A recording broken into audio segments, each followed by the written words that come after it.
We are currently financing our own extinction. We need to work from a very different paradigm. I just don't have the time to be in ESG. Regeneration is where we want to be headed. Laura, it's wonderful to finally connect with you. Thanks for coming on the show with me today. Thank you so much, Scott, for the invitation. I always start these conversations by going back to the beginning because our early environments and our childhoods so often influence who we become. You grew up between Mexico City and Houston and Monterrey, Mexico. I guess since Mexico City is first, that makes you a Chilanga, which is Mexican Spanish for people who come from Mexico City. So tell me about that and why those three places and about your parents and what was your home life and your experiences growing up like. I had a very lovely childhood. I'm super, super grateful. I was born in Mexico City and I went to Houston until I was 10. And it was precisely because of Mexican economic crisis back in the 90s. So in 1994, something happened in Mexico that made the peso devaluate against the dollar. And since we are a neighbor of the US, that always has a huge effect all over the country, of course, and in jobs and in work and everything. And so Mexico City became really, really unsafe. A lot of trouble with that insecurity. And so my dad decided to leave and go to Houston. And so we lived in Houston for a couple of years. But for me, there was so much culture shock. So much. I had a lot of social life. In Mexico, you usually grow up in community and like with your extended family. You see your cousins every week, your uncles, your aunts. You have, grandma's house every Saturday, always surrounded by a bunch of people. My parents were friends of the parents of my schoolmates. And so the classmates become really good friends. You travel together, you have plans together on the weekend. Everyone goes to everyone's houses. And so I was kind of uprooted from that and put into a neighborhood in Houston, Texas. And it's really different. It's really, really different. And so for me, there was a lot of culture shock that I guess no one prepared me for. And I also didn't have a very advanced English back in that day. And so I was mute for the first week that I was living there. The teachers were, very concerned and they thought that I wasn't going to do well. And so they advised my mom to put me like in English as a special or a second language or something like that. And it turned out that by the end of the first year, I ended up in like the advanced classes and many other things that really, I just had such a big shock that I wasn't speaking, but I did understand. How old were you when the move from Mexico to Houston occurred? I was 10 years old. So the first 10 years you were in Mexico, and then suddenly in 95, I think it happened, this big shock you talked about, I lived through that, and I know, well, I think it was at the end of Zedillo's presidency. They devalued the peso overnight by a lot, right at the end of the year from 94 to 95, and I was here in Switzerland, but I know Mexico pretty well. In fact, I started my career there. I was working for Silicon Graphics and running the international treasury operation, and we were doing all the hedging because I was used to PRI and all this. And I was used to the devaluation. The guy going out always cleans everything up. And all the stuff we got from Credit Suisse, and everyone said, oh, Mexico's strong, peso's strong. And I still remember my trader came back and says, you were the only guy I know who called that. But it was bad. I remember that was bad for Mexico. But I'm sure glad you got all the security problems under control now, and there's no more of that. I'm making a big joke. It's different, I would say, because it became to a point, I guess, in 95 that it wasn't livable anymore in Mexico City.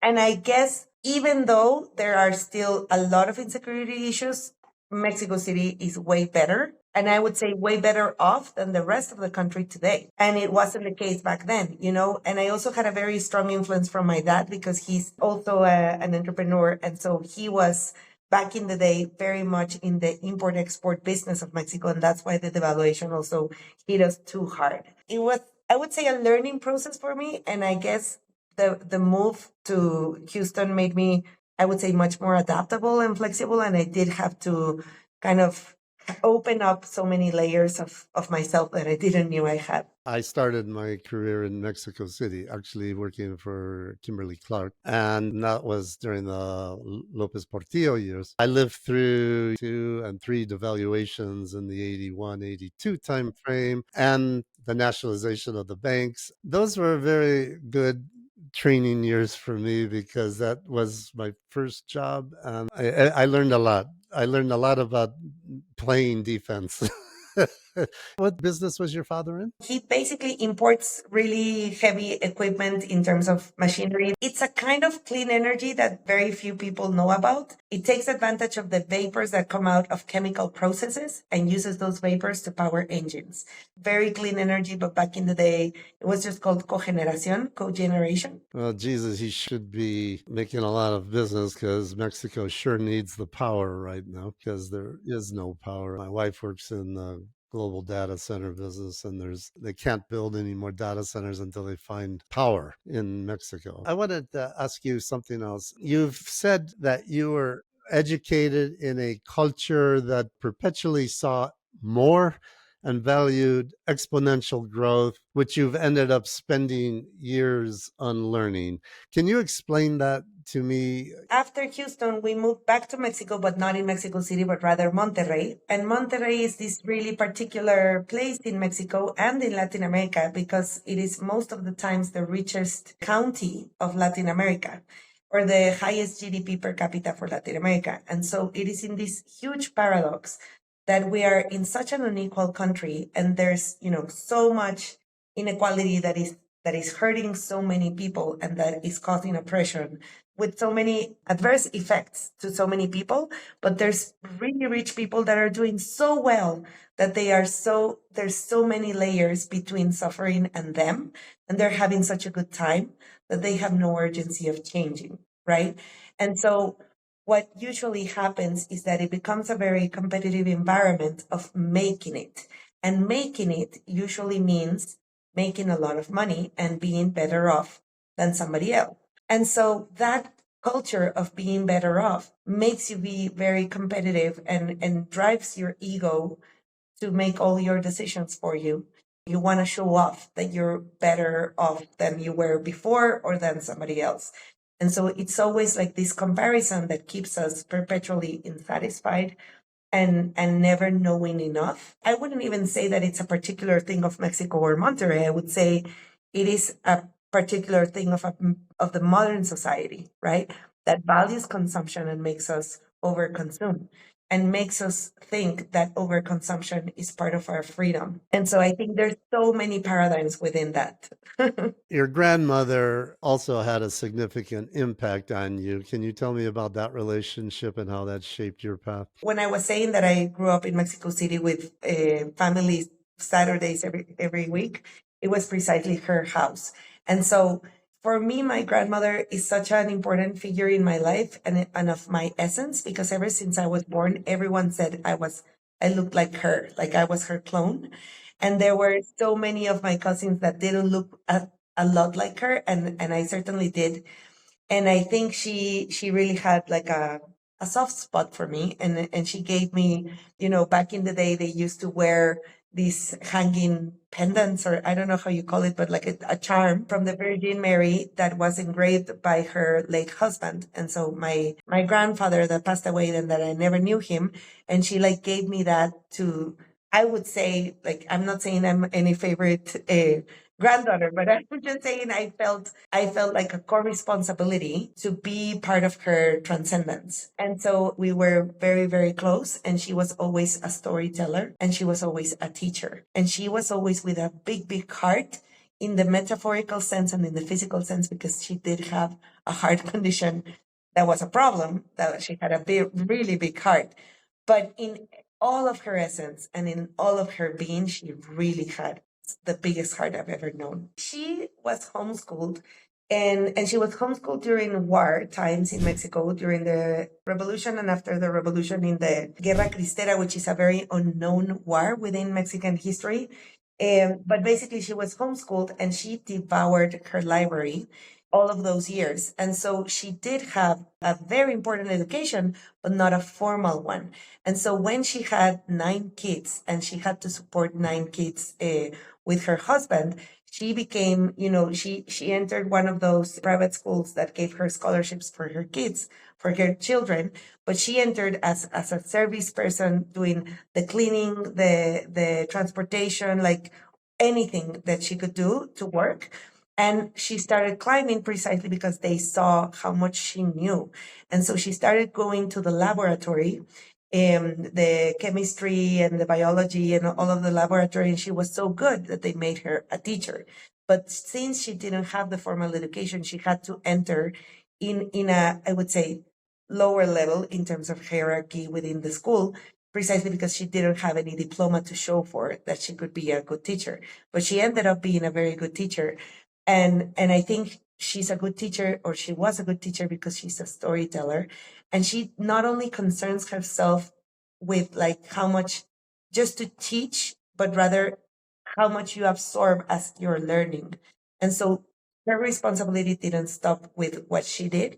Her responsibility went beyond and really checking how much you were absorbing from what she was teaching. In 2002, you went off to study international business and international finance at Tecnología de Monterrey. Why Tec de Monterrey? Why did you study finance? And when you think back to that version of yourself, what did you think success was going to look like for you? I have to say that the choice of the school was my dad's.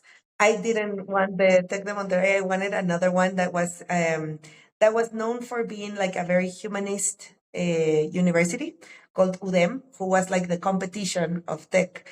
But Tech, of course, was much more prestigious and much more well known. And so it was much more of my father's dream to have her daughters go to Tech than it was mine. So I just went there and I did have a scholarship. So, I mean, it was okay. And I did enjoy myself. Like it was a very beautiful experience. It's a great network. It's like, it is a very high quality school.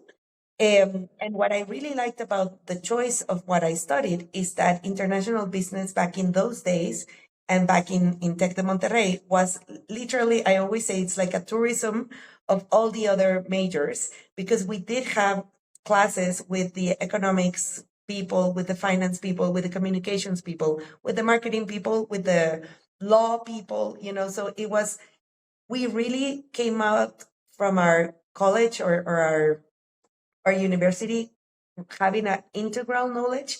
So not specialized in any specific area, but rather having this holistic, integral knowledge of what business really means. And I think I also chose it because it had the word international, and I just imagined myself traveling. And so I thought it was very, it was something I desired, and that was very glamorous. And I just, chose that, but I had no idea what it meant really when I chose it. You got out around 2006, and then you started working at Mondi Group as an international account manager. What did you think you wanted to do at that point? You did so much homework, Scott. Wow. But it's like, it was, I would say, the reason for my career back in the day for Monterrey is that there was so much international trade happening, and of course in a northern city and everything. And so they made us really look at international trade as a very important, place to start. And so basically before I did that, I went to several, I would say, unpaid positions. That I went to the Mexican Export Import Bank, which was Banco Mext in the day, and I went to several others. And so from those unpaid positions, I really learned so much about what was happening. And so Monday was really just a starting point in terms of I was in the export logistics department, and we were with the construction sector. And so basically, Mondi packages the paper bags where you put the cement in. And so there was a huge connection between Cemex, which is a very important cement company in Monterrey, and Mondi, and basically Cemex had decided to really care a lot about the American market and doing a lot of business there when in that decade, most people were looking to China. And so that decision actually cost them so much because in the crisis of 2008, what fell first was, of course, the construction sector. And so that's how I ended up leaving Mondi, precisely because there was a huge cut of jobs because all the construction sector was falling, not just in the US, but with all the overflows in Mexico. And so when I got fired from Mondi, I found my first job in a bank, which was in the day Citibank Banamex. They were together. Citi had bought Banamex. Now they are separate again. But back in that day, it was a new thing. And so I went to Citibank. I started my first, I would say my first steps in the banking sector and the wealth management sector, but it was 2008. And so I was in the hardest, I would say, the hardest hit bank of or one of the hardest, because there's others that disappeared. This one didn't disappear, but it was certainly in the, I would say, the eye of the hurricane. Few years after that, then you went back to private banking. So walk me through those transitions. In 2008, I had to learn so much so quickly, precisely because of the crisis that we were involved in. And we were taken to so many courses and certifications and everything. And I really felt that I was clueless at the very beginning. And I said, I really need to learn. So I started literally devouring analysis, like financial analysis and everything that the analysts were printing out to understand what was happening, because I had to respond to clients in portfolios that I had not invested. And so the senior people that were very much experienced and that had taught us a lot were fired immediately after the crisis because they were, quote unquote, the most expensive employees.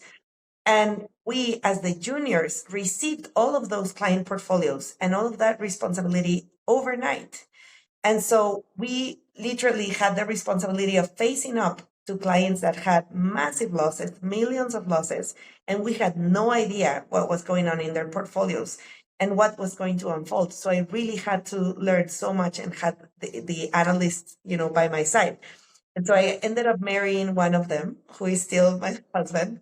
But it was that amount of relationship that we had precisely because I was facing all of these clients, and I really I felt such a strong responsibility of not losing their trust, even though they had massive losses, And so basically for me, it was a learning process of how to build trust in such an adverse environment and such an adverse, thing.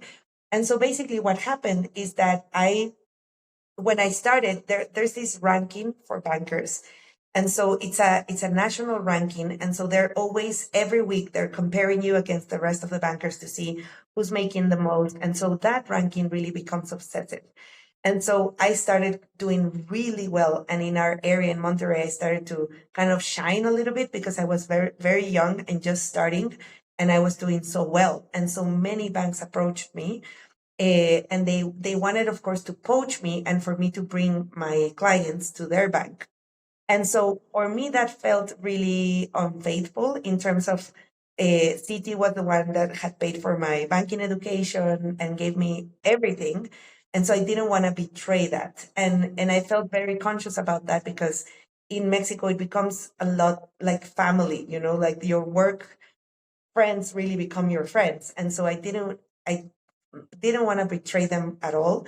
But of course, I wanted to move upwards and do better. And so when BBVA came, what was really interesting for me was that they didn't came to poach my portfolio. They didn't want me to take my clients because I was in wealth management in Citi, and BBVA really wanted me for an asset management position for institutional clients. And so for me, that was the best way because I could move up and really learn new things and really not necessarily take away the clients and the portfolio that I had built in Citi. I could leave it, right? And so for me, that was the best approach. And what I really liked in BBVA was that it was such a new area. There was a blank job position. Like you do your job the way you think you'll be able to achieve it. And so I was very creative and I had so much initiative that I was like, yeah, let's do this. And what if I train the bankers? I told my boss, he was in Mexico City, I was in Monterrey. He was like, sure, train the bankers. I'm like, but am I going to do the presentation of how I'm going to train them? Yeah, go ahead. And so, like, I made my materials, I made my presentation, I made my strategy, I made my goals, I like the methodology, everything. Like, my boss was really supportive and really moved out of the way and just let me be. And that for me, like, really helped me take flight, because I was serving 6 Mexican states, which meant traveling so much that the airport lady knew when I dyed my hair. Like, it was like so much traveling was just really, really crazy. But it was amazing in terms of delivering for the bank. And we really made a huge portfolio. Like, the first year, we raised $600 million in assets under management, and it was just really fun for me. But the circumstances under which we were working, there was a huge adversity at the time in Mexico, and in northern Mexico in particular, there was a fight between drug cartels. And that was reflecting again in insecurity. And it was so, so hard to talk about wealth and to talk about investments within that context. And there was so many kidnappings going on within the bank and within the clients, and like so many things that happened that I ended up like seeing the clients of Tamaulipas in Mexico. I had to see them in Texas in US. And so those kind of things that were very adverse.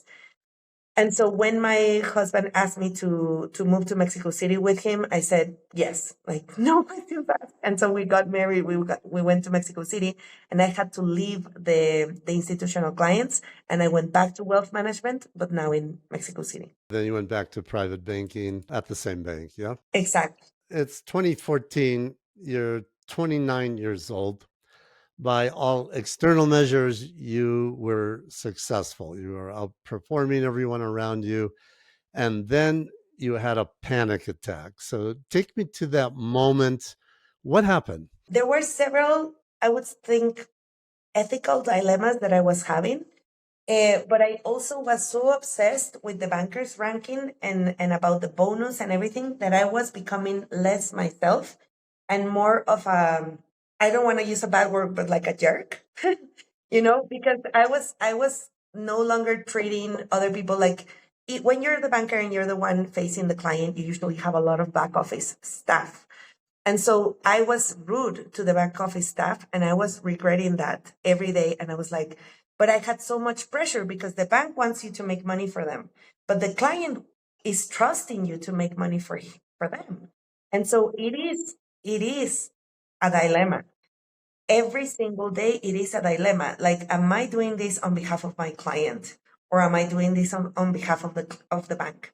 And so there were many situations every single day where I had that dilemma, because I knew what I was selling was, let's say, high margins, high returns, but I knew absolutely the risk that that would represent. And so I was like always in that conflict, because the bank was like forcing you to sell that. And I stood my ground and I said, no, I'm not selling this. Like, I know what risks this is having, and I'm not going to sell this because I'm the one facing the client. And so there were several times where I had that dilemma, and I tried to stand up in the national banking meetings, and I said many things, but I was like, I have to face it, that if I'm resisting what I'm doing here and I'm earning so much, I might have to let go of all this glamour and all this bonus, because it's really not within my ethical desires to stay within this dilemma for so long. And so, because that was so constant, right? And so I really had to like face up and say, okay, if I'm resisting and I'm against it, then why am I feeding from it? I really had to do a huge soul search. The panic attack really helped in like making it visible for me, in like my body telling me, you're no longer in the place you have to be. In 2014, same year, you quit. You walked away from a successful banking career. That's terrifying. So, how did you make that decision? What was the conversation you had with yourself, or maybe the people closest to you? I had the desire of really starting a master's degree for a while back. In the very first time that I was starting as boyfriend girlfriend with my now husband, I was supposed to leave in some months to my MBA. I paused that decision in order to, stay with him. And then when we got married, I had already saved again to go. And then I used those savings for my wedding and for the move and all of that. And so I saved again. And I said, okay, 2014, I'm quitting the bank and I'm going for an MBA.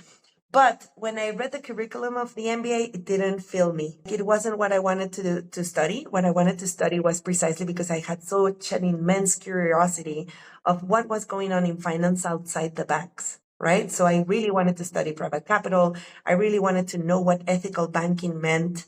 And so I went and studied my first course that was impact investing in Mexico City in 2014. I was very lucky that that year they made it here, precisely because other years they chose other emerging markets like Brazil and South Africa and India. That really led me to that path.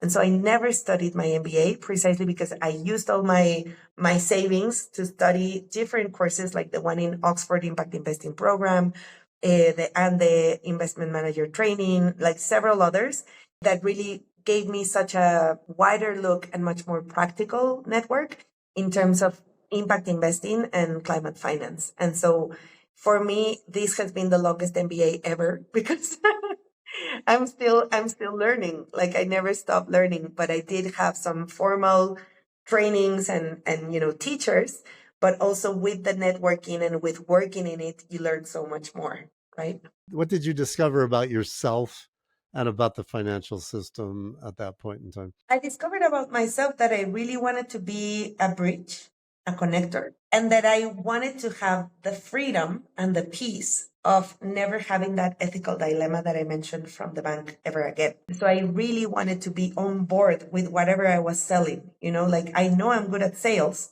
but I would love to be selling something that is absolutely aligned with what I think the future should be, right? Like there's this impact investor, I'm forgetting the name, but he says like investing is putting money in the world that you predict. Impact investing is putting in the money you actually want, which is very different. It's really different, right?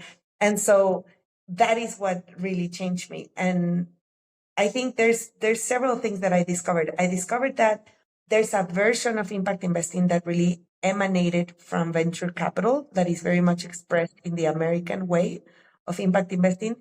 But then there's the European version of impact investing and the UK version of it, which is much more about public-private partnerships and around the relationship between the public and the private and how to make that work. And I think in Latin America, we didn't have a defined flavor back then of what impact investing we needed.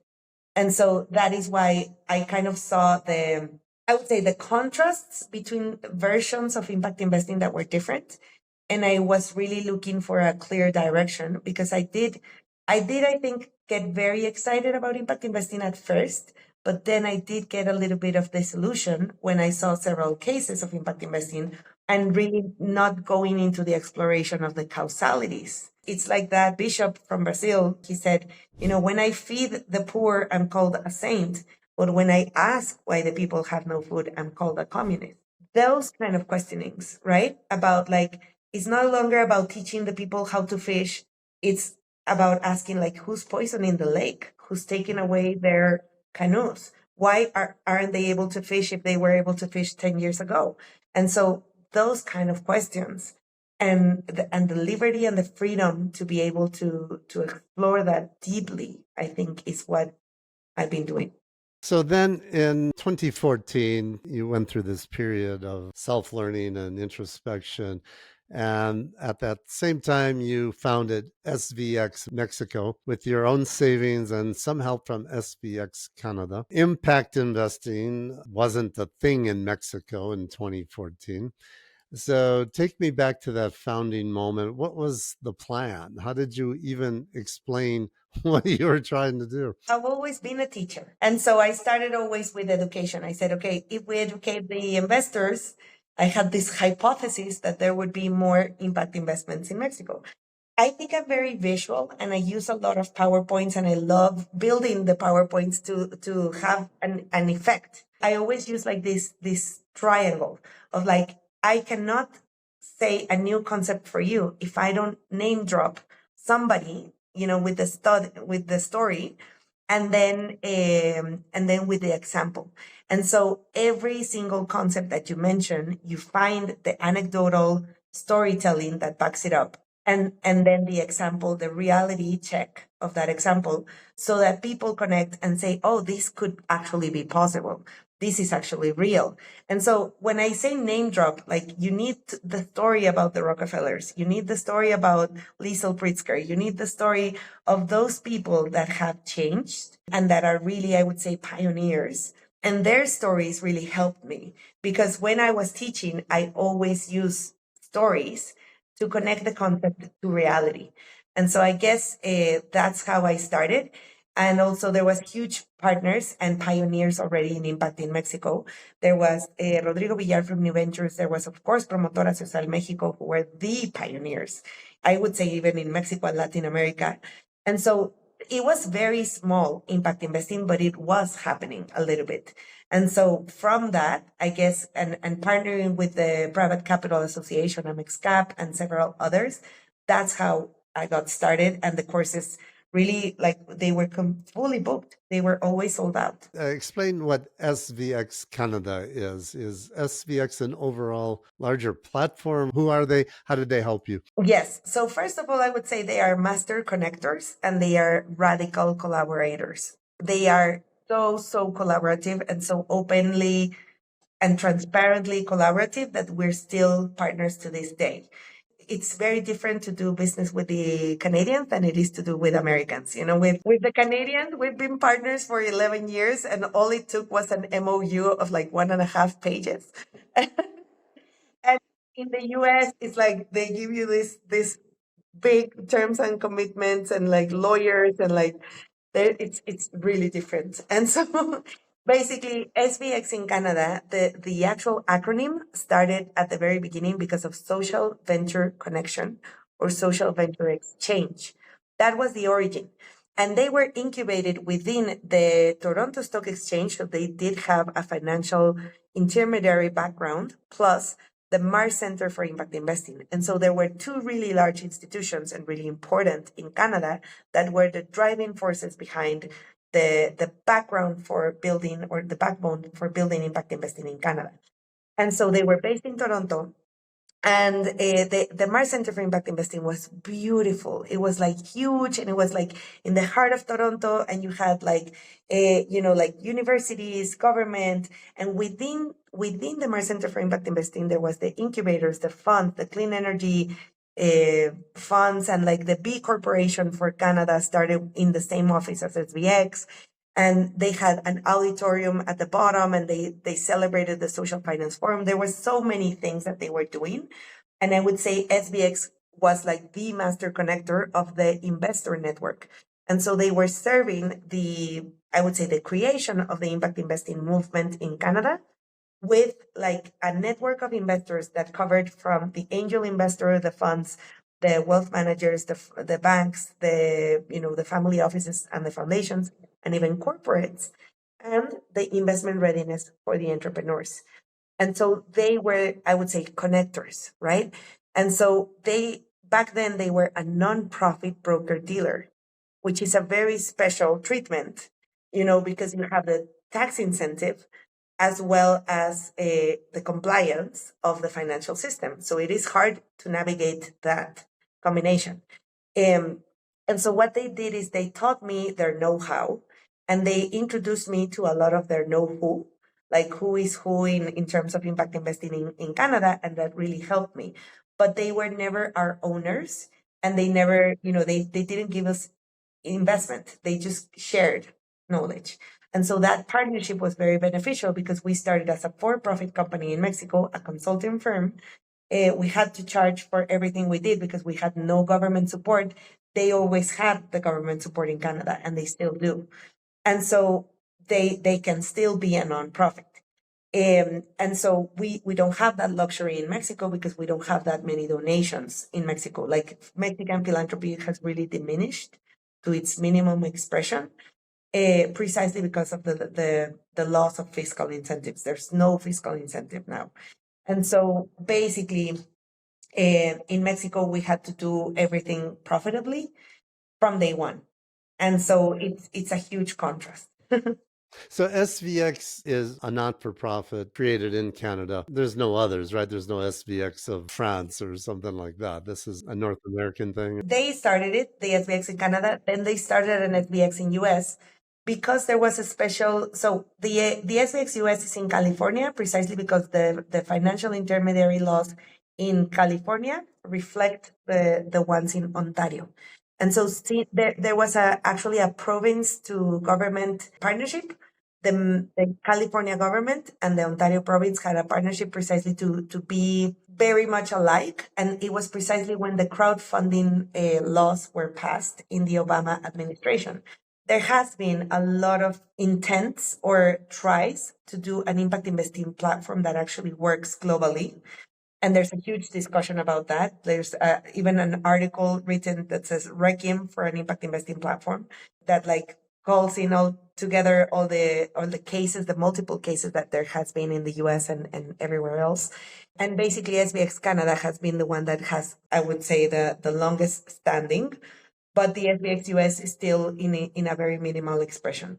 6 months or so after you founded SVX Mexico, you had your first fund clients. How in the world did you land your first client when you were building something that didn't even really have a financial category yet in Mexico? It was thanks to SOCAP. So SOCAP, the Social Capital Markets Conference, was the biggest impact investing conference back in those days. And in 2014, we organized as Mexicans to do like a Mexican delegation to SOCAP. And so we got together. There was corporate investors, there was family offices, there was foundations, there was Promotora Social Mexico. There was so many. We got together in the Impact Hub, which is a co-working space for impact investors, for like a couple of months before SOCAP, so that we planned like what was going to be the delegation and everything. Since I didn't have anything going on at the moment, I was the one in charge of planning the Mexican delegation and the party. And so, of course, the Mexican party was legendary. People still remember it. I go to SOCAP and there's still people that remember me from this party. And so when we gathered all the Mexican interest, I found a Mexican fund that was working in agriculture that had a very disruptive investment thesis. And the disruption of this investment thesis is called self-liquidating equity, which is very transformative. And so right now in Mexico, you have smallholder farmers that are aging. It's a population that is aging so quickly and that it's already so old that we need to think about the intergenerational transition. And so what they were doing is that they had structured a 10 to 12 year fund where the smallholder farmer became part of I would say like a cooperative in reverse. Imagine this is 100% of the pie of the money that will be invested. And so from this pie, you take a slice. So this tranche or carve out is, let's say, 10%. So 10% from year zero belongs to the farmers. And the other 90% belongs to the investor group. And so the investor group is putting in their money, but the farmers are putting in all of their produce, right? Basically, they are already producing. It's not something that it's not a seed anymore. Like there's already mango production, lemon production, papaya production happening. And so what you're doing is gathering them up, investing in the capex or like the actual infrastructure that they need to make the packaging work, the certification for exporting, like all of that necessity, but for them. And so what is different is that there's always this private company that buys from them and gets all those margins. And now you're building their integrator company and their exporting company on their behalf. And so basically the structure goes that every year there's dividends. And so from year one, there's dividends because they're already selling and exporting at a profit. And so the dividend for them gets split three ways. to their individual pockets, to the collective pocket, so that they start building the collective governance, and to the buyback pocket. And so at the very beginning is so tiny, the buyback, because it's so small. But later on, it becomes, like a bigger effect and a faster effect of buyback. And so the whole intent and the whole structure works so that the investor is no longer the owner at the end of the structure, but the farmers have become the owners and shareholders themselves. And so they have already 10 to 12 years to incorporate their next generations and to, educate them to be the exporters and all of that. And so I fell in love with that structure, and I fell in love with that fund, because I was like, wow, this is really powerful. You're really empowering the farmer from being, the least paid in the supply chain to being the owner and shareholder of the exporting company. So for me, that was very transformative and very deep. They were your first clients. What was your mandate? They were looking for investor relations. My first service was that. Like, I was the one showcasing their fund to the impact investors, mostly in the US and Canada. And so I was the one who connected them to many networks like Transform Finance, like Tonic, like so many others. And so I was basically doing that for them. It was almost for a year. But it was so hard. It was super hard, but they did get, for example, an award from Canada that was helping emerging fund managers to find mentors of really experienced fund managers. And so we connected the fund manager with a Canadian fund manager that is amazing. Shirley, I'm going to remember her last name. But surely that came from being one of the billion-dollar funds of agricultural investment in Canada, was mentoring this emerging from fund manager from Mexico. And so all of that, I helped make that happen. And in the end, this fund did get investment, but it fell apart a little bit because of many fiscal factors in Mexico. But basically, I think the idea of self-liquidating equity, I think, is really worthwhile.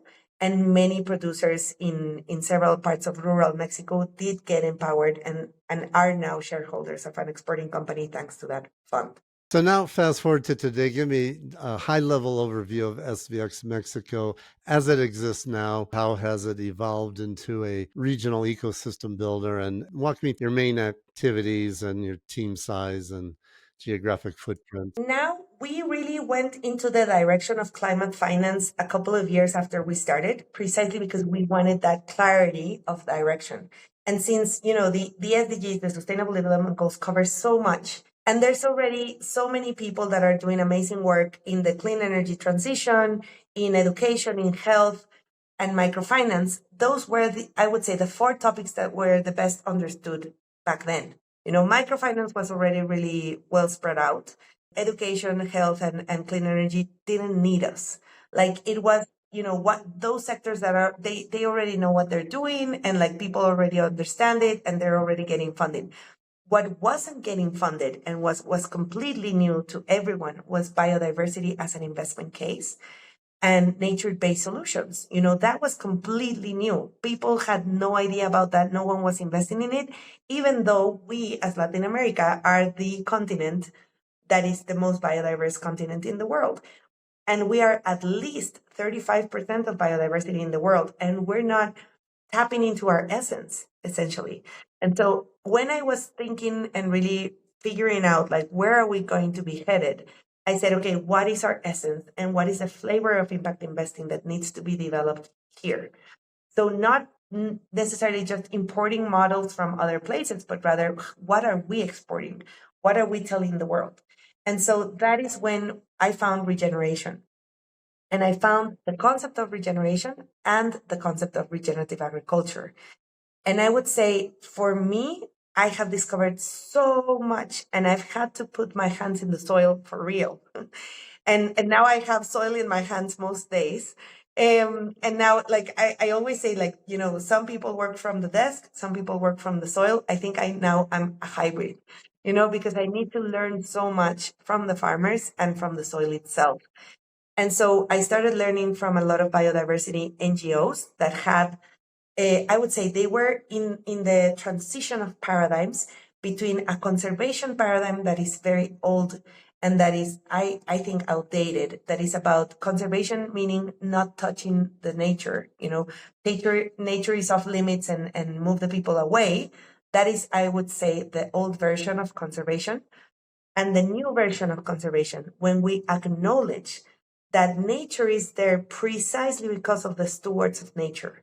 Like, the biodiversity hotspots of the world have been stewarded by indigenous communities, and it is not an accident, and it is not just nature, right? There is this keystone species called human beings, and we need to re-identify as those architects of abundance, not the cancer of the planet, right? And so that re-identification is so important and so deep. What I have felt is that sometimes when I feel like I am depleted in terms of, like, I'm overextending myself, overworking myself, or whatever, what I'm always learning is that what we're doing to ourselves and to our bodies, we are doing it to the soil. And so what we're doing to the soil is an absolute reflection of what we're doing to us. We're treating the soil as a factory, we're treating ourselves as machines, and none of us is that. We are all nature, and we have our cycles. A cycle, like, it cannot be summer all year. And that is the same way that we cannot be productive and, overflowing all year, because that is unsustainable. And so having all of those realizations of the connection between the health of biodiversity and our own health, and the healing of ecosystems and our own healing, like, has been my inner drive and motivation for all of these years. But going back to walking you to what is SVX now, and so we really went into that direction. I said, regeneration is the best clarity I've ever had of where we want to be headed and what the future that we want to build. And so basically we started seeing, okay, agriculture, there's two things colliding here: conservation of nature and the protection kind of dilemma versus the production dilemma and the ecological social health with which you can produce. And so what I said is, like, we need a reconciliation, because now it's always an adversity. You either become really productive or you save the nature. And so we need this new paradigm of when you can make money conserving nature, but not just conserving it as in not touching it, but rather making productive ecosystems, like livable and edible forests, where you have both benefits, right? And so basically, that is where we started learning so much and going deep into agriculture, and not seeing agriculture as a sector, but as everyone's life axis, and not seeing biodiversity as a charity case, but rather as everyone's only life insurance, and making sure that we really change our paradigms from the deepest paradigms that we had ingrained, that I think we have a domination dynamic of nature, like humanity dominating nature and owning it, and like extracting from it and treating it as an enslaved being, to one of reciprocity. And that really is a very old paradigm. The reciprocity paradigm is not new. It is from millennial wisdom, and it's still here. And so, like, that change of deep paradigm, I think, has been our driving force.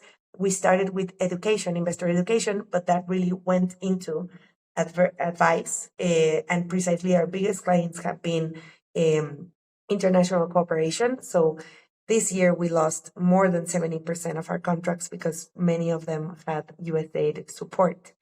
And so USAID really was a long-term client of ours in Mexico.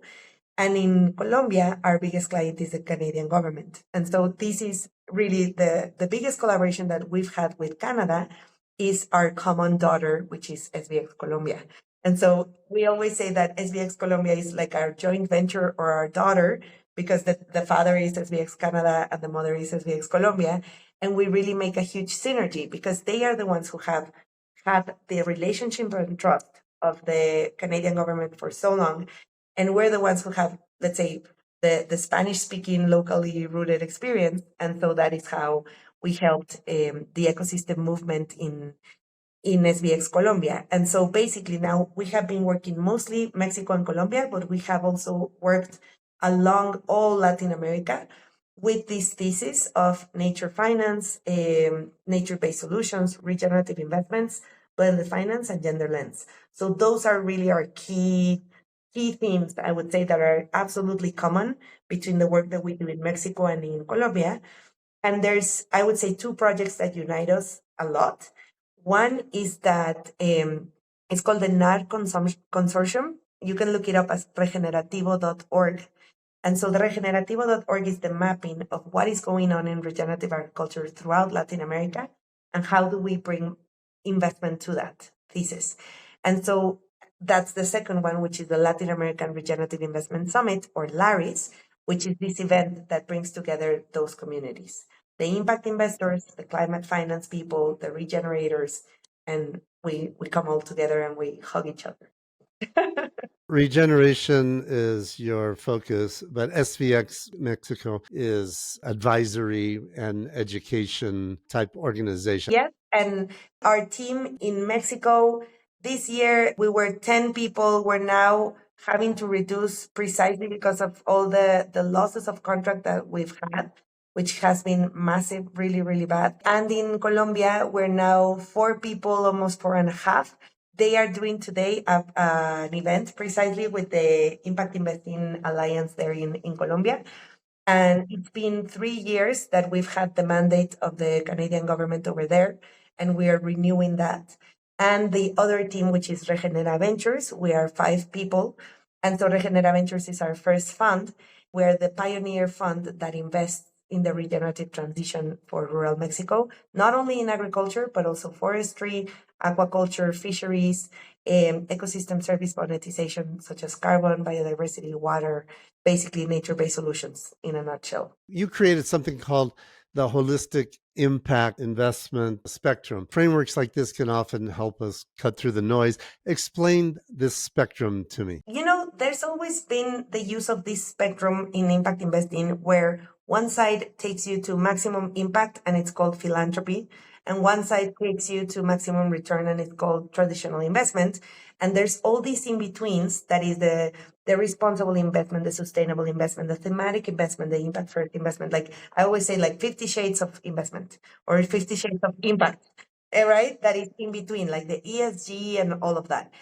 But that spectrum, what I don't like about it, I mean, it is very illustrative in terms of like the potential for financial return, but it's really bifurcating our thoughts into saying, I either want impact and thus I need to give up return, or I want return and thus I need to give up impact. And so it's still in a bifurcation mentality, in a separation mentality. And so I said, okay, how do we redraw this spectrum? And what if we want to invest in what serves life? And so instead of classifying investments for their potential of financial return, how do we classify them for their potential of serving life? And so that is how we got inspired into the spectrum, with 2 spectrums as the inspiration: the traditional impact investment spectrum and Bill Reed's regenerative spectrum. And so Bill Reed's spectrum is a spectrum on regenerative design. And so it's actually a 4-quadrant matrix that takes you from degenerative design. The one in the middle is the circular design, and the one on the top is the regenerative design. And so he was applying that to design and architecture and the living world, like basically, materials, right? And so this quadrant is very high in energy consumption and in material consumption. The one in the middle reuses, but the one on top moves you to a different paradigm. So you're no longer in a reductionistic paradigm of problem solving. You're now working from a paradigm of potential.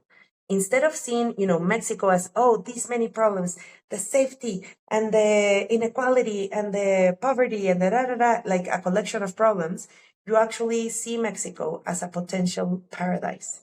And so as a potential paradise, how do we build from that? It is very different than problem solving in a symptomatic way, which is the same as your body. it is very different when medicine treats you as separate parts. And so you go to the cardiologist and they fix your heart. But the medicine that they give you to fix your heart really mixes up your liver and your, digestive system. And so because they're seeing you as separate parts and your body works as a whole. And so when you, instead of taking all that medicine, you actually think about your health, what you're eating, what you're breathing, how you're sleeping, how your emotional state is, and you work from that, you get such a different result than when you get the medicine for the heart. And so for me, and I think personally, I have also learned a lot from integrative medicine or functional medicine, which is the ones that see your body as a whole with your psychology also in inside your healing process and not just treating your symptoms in a very separated way. And so from that knowledge and a phrase that I learned from Bernardo Toro, who is a Colombian philosopher, he's still alive, he's in Avina, and he says, you cannot have a healthy society in a sick environment. The only way you can have a healthy society is within a healthy environment. So everything that we're doing, supposedly, quote unquote, in health, we're really doing it in medicine. Health is ecosystem. And that is the one health that is reflected within our intestines and our flora, our microflora really comes from the microflora of the soil. If we're not investing in the soil and the soil health, we're not investing in our health at all. We're investing in medicine. And so that realization for me was so deep, so systemic that we've been, working from that paradigm ever since. So when you look at the landscape today, where do most ESG funds or sustainable funds actually sit on that spectrum? Are they as impactful as their marketing suggests? I'm not going to name names, but but basically in the spectrum, we have the destructive investments, the extractive, the responsible ESG, and then the bridge to sustainable.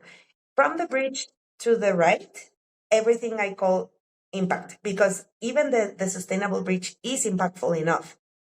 But it's not the destination, because the sustainability bridge, or what we're promising with all of these ESGs, we're only promising survival and we're only promising neutrality. We're not acknowledging the historical debt that we have on nature and on society. So if I'm from a paradigm of neutrality, of doing no harm, I'm not acknowledging that there's a bleeding wound, And so I'm no longer doing harm. Yeah, but there's a bleeding wound. Like, you need to restore, you need to heal, you need to do so much more than neutrality. Neutrality falls very short. And so basically what I think is that ESG is working from the wrong paradigm. I really respect what they're doing. And I think many, many, many internal people from the ESG movement are working themselves off in, like, they're doing so much to try to push an unsustainable industry. And so I think I really, really admire the people within the work, because I think most of them are being very genuinely trying to change the needle, right? Like, they are really trying. But I do believe the system is way bigger than them, and it's overpowering all their efforts. And so while I admire and I really respect the work that ESG people are doing, I believe, we're still really, really so far. Like, even the amazing report that Patagonia published a week ago. I don't know if you've read it. No? Okay, so it's this amazing report. It's a very shocking report and a very beautifully written report in terms of storytelling. And as usually Patagonia has, it's very honest in some ways in saying that, they've fallen short in this and that. And so, and at the end, the ending slide says nature is a tough boss, because they have, given all their shares to the earth and blah, blah, blah. And so even Patagonia, with all that disruptive, I would say, essence, even them, they're so, so short of everything. Like living wages, the graph of living wages, imagine that the top is not 100%, the top is 50% of living wages. And so all the graph that you're seeing, the reference point is that this is 50% of a living wage. And all the graph is here. And so, and that is like a very disruptive company, one that is trying really hard. Imagine the rest. Imagine the rest. So for me, it's like I just don't have the time to be in ESG. I don't have the time. Like we need to work from a very different paradigm. And so I do work a lot. And I was yesterday in a conference with a big corporation here in Mexico and international corporations. Like I really admire and I'm learning a lot from the ones that are the insiders that are trying to push the needle really hard. And I think that some of them are doing very worthwhile efforts. I'm not saying all of them. But of course, the greenwashing is too strong. And of course, the billions of dollars against you are too strong. And because we all wear several hats, we have the hat of we need to pay rent and we need to, pay our children's education and our health and blah, blah, blah. And so, and within the European sphere, you have usually healthcare is at least mostly free. But that's not the case in the US and Mexico, right? So we really need to save a lot. Like cancer costs millions. And so that kind of paradigm is always forcing us to work for corporate culture and banking culture that is the one that pays the most. But it's, of course, doing a lot of greenwashing and it's a disservice, and so yeah. So I have different opinions on different people and funds in particular, which are not needed in the podcast. But I would say there's people who are certainly doing way more than others. And I have some admiration for some corporations that even though they are not necessarily the best, they are really very much further ahead than many others that are not trying at all. And in terms of the difference in paradigm, I would say the there's also people doing the impact investing work in such a light way that I think the laziest thing that I've ever heard is when people say agriculture is already impact. I'm like, no, because they are not acknowledging that there are so many ways of doing agriculture. There is an extractive way of doing agriculture. There is a destructive way of doing agriculture. There is an unethical way of doing agriculture. There's slavery in agriculture. There's child labor in agriculture. There's so much in agriculture that it's very lazy to think, oh, agriculture is impactful inherently. Like there's so much in the how. And so I think there's a very lazy classification of impact where one single sector, just because it's education, it's impactful. And so for me, that is very low standard. And we need to raise our standards and always look at the how, because there's always a how, because everything can be better if we really care. Agriculture can be better, production can be better. There's so much that can be better. But if we pat ourselves on the back and just say, oh, I work in agriculture, so I'm already impactful. So you're basically saying that impact is not only what you invest in, but also in the how you invest in it. So unpack that for me. What does the how look like in practice? If I want to just change the what, oh, this is dirty energy, this is clean energy, I save the world, I'm not necessarily acknowledging that I'm investing in clean energy with a broken system. And so we really need to look at the how, and we really need to look at what my investment is perpetuating within the status quo. Like I still need to work within the system to make transactions, but I really need to see if my work and what I'm doing is really pushing the boundary within the breach of the transition. And so to push the boundary, I really need to be disrupting a little bit of the how, a little bit of the why, a little bit of the who, a little bit of the where. Because our impact investments must honor where commodities are coming from. And we know most commodities in the world are coming from the global south. That is not new knowledge. That is not news to anyone. But even though we have in the global south the diamonds and the coffee and the chocolate, somehow we're the poorest. And so it is always like, how are we perpetuating that and being accumulative by design, just following what finance told us in school, versus how are we changing that power dynamic? How are we making finance really be at the service and not at the controlling dynamic? And so that is, I think, how we can change term sheets and how we can change that each investment is really working at the change of power dynamic. And I think there are people who are actually doing that and being very intentional in how they do that. And so that is where you get deeper. And so I think there's the impact investors that are doing impact on the surface, and there's the ones that are doing transformative, and then there's the ones who are doing regenerative. And so those are very few. So at some point, you realized that advisory work alone wasn't enough. You needed to actually deploy capital. So tell me how that realization came about and what was the moment or the conversation that crystallized it for you and led to the co-founding of Regenerative Ventures. We started, as always, with education in terms of biodiversity investments. We were hired by BioFin, which is the Biodiversity Finance Initiative from UNDP. And it was a very important moment, I think, for Mexico, because all the NGOs, the conservation NGOs, they were so used to donations and they had no idea about the investability of nature. There was no talk of nature finance yet. This was back in 2016.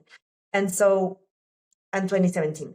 And so basically, BioFin was figuring out two things. One is how to move the flows of current finance towards a more biodiversity positive outcome. For example, moving government subsidies who are currently subsidizing our own extinction. How do we move those subsidies? It's already money that is already there. You just need to redirect it. And the other question from BioFin was like, is there any interest in other types of finance for biodiversity? And so we started in that question to explore with them, okay, let's see what is the treasure that the conservation NGOs are hiding. And so we started getting to know them, getting to know the realities of naturally protected areas in Mexico, the realities of conservation NGOs. And what we saw was that many of the very successful projects ended up being a productive project. So there was always this intersection with productivity. But the productivity was a production that really respects ecosystems like honey, like, some forms of agroforestry that has coffee and cacao and so many others. And so most of that we found in southeastern Mexico, which is where the Mayan rainforest is. And so the Mayan rainforest, for those who do not know, is the second most important after the Amazon in all the American continent. So it's another lung for the world. And so the Mayan rainforest has so much in terms of production, and we can align production that is actually making, the rainforest better instead of cutting down the rainforest.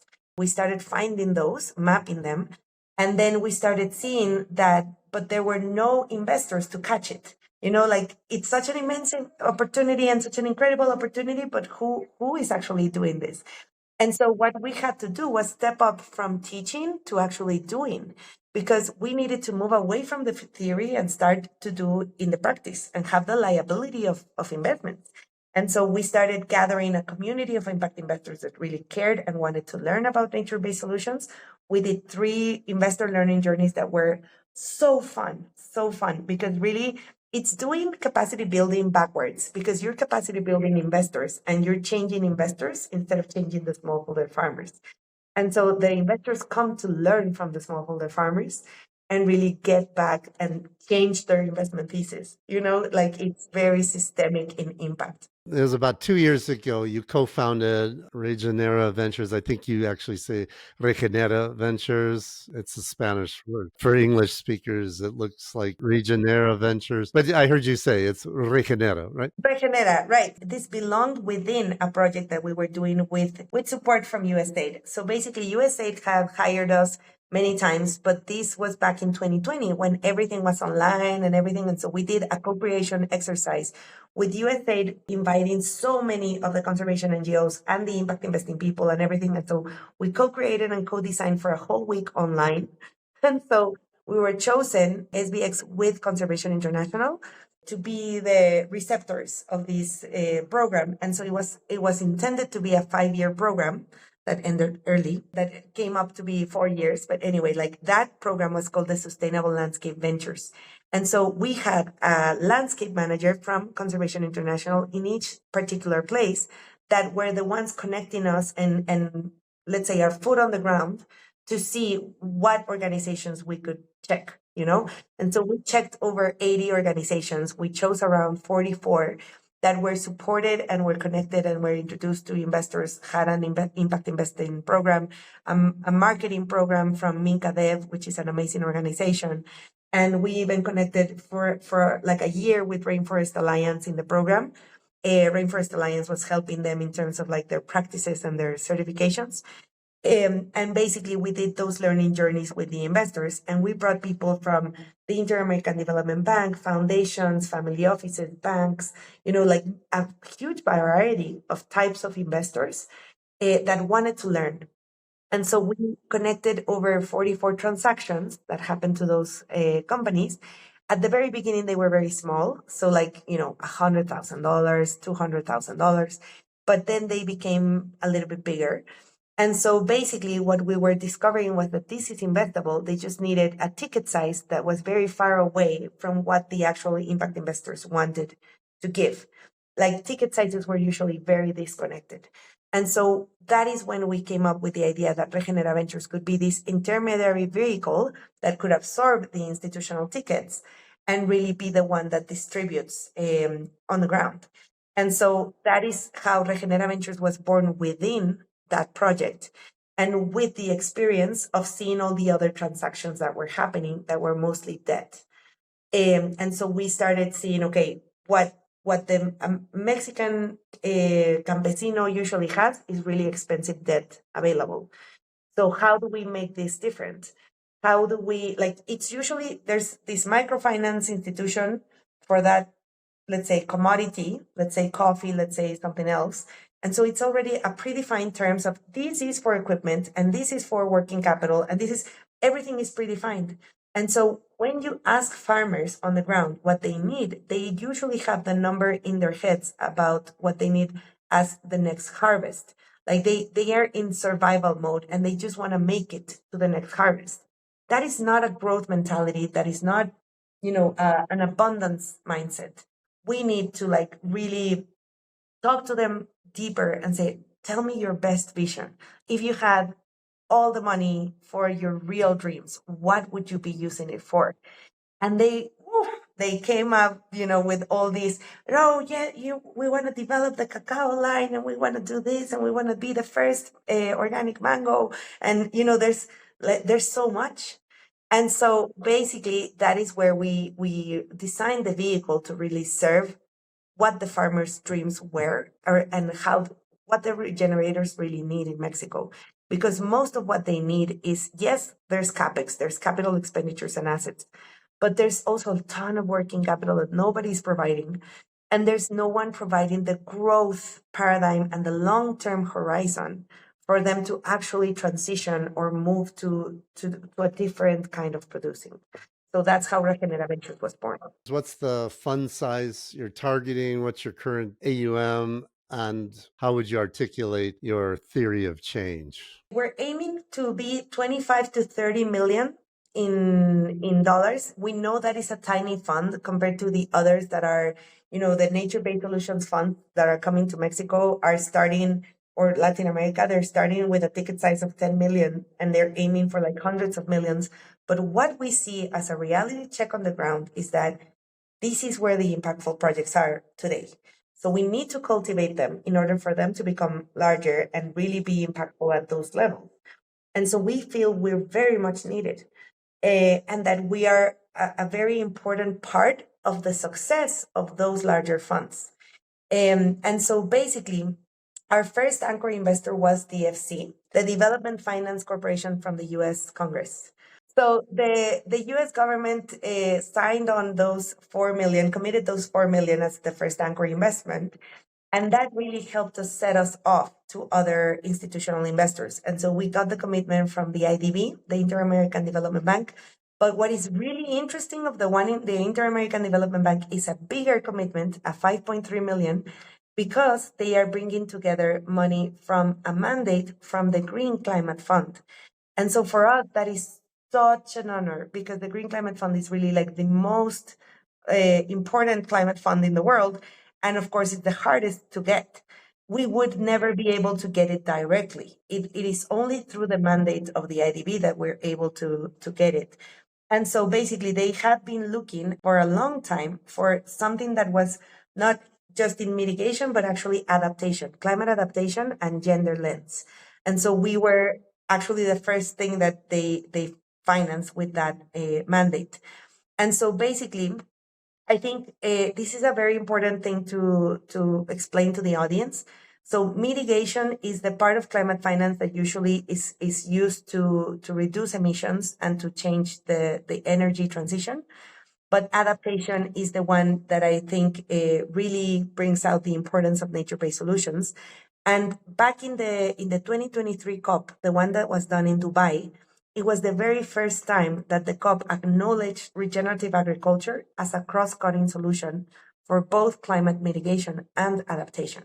And so finally, we had, the science backup and the scientific backup and the support of the IPCC to say, yes, regenerative agriculture done right is not only mitigating, it is also helping adapt. And it is not only mitigating, it can also turn the whole system, because it captures carbon much more than it emits. And not only that, but actually reconnects the water cycle, which brings stability to the climate vulnerabilities of floods and droughts. And so that wisdom was finally backed up. We knew that, but the IPCC had not acknowledged it publicly and institutionally. And so after that COP on 2023, everything changed, I guess, in finance flows. And I think 2024 was really the year that natural capital became much more mainstream, and there were commitments from Goldman Sachs and BlackRock and, you name it. But 2025 has been such a setback. From the change in administration in the US, they had cut our funding everywhere. And so the initial commitment that we had from the DFC was extended, and we're so lucky to have that commitment extended, but it was taken away this week. And so it has been such a massive blow to us. You have no idea, like this year has been the hardest year in our lives, because the DFC commitment took us a year of work. And so we just lost it, and there's so much that is not under our control. And Mexico is such a hard sell for European investors, because European investors usually their first impact investment is always Africa. The UK impact investment is always India, and Mexico is really hard because as GDP per capita, we're sometimes too rich to be classified as the rest of the emerging economies in Latin America. And so, for example, in the European impact investors, FMO is always excluding Mexico. So Mexico is never part of FMO's mandate. And FMO is really the one driving the other European institutional investors. When FMO says yes, the rest of, the AFD and the DEG, like all the other, I would say, international cooperation entities come in. But if FMO is out, many of them don't even look at you.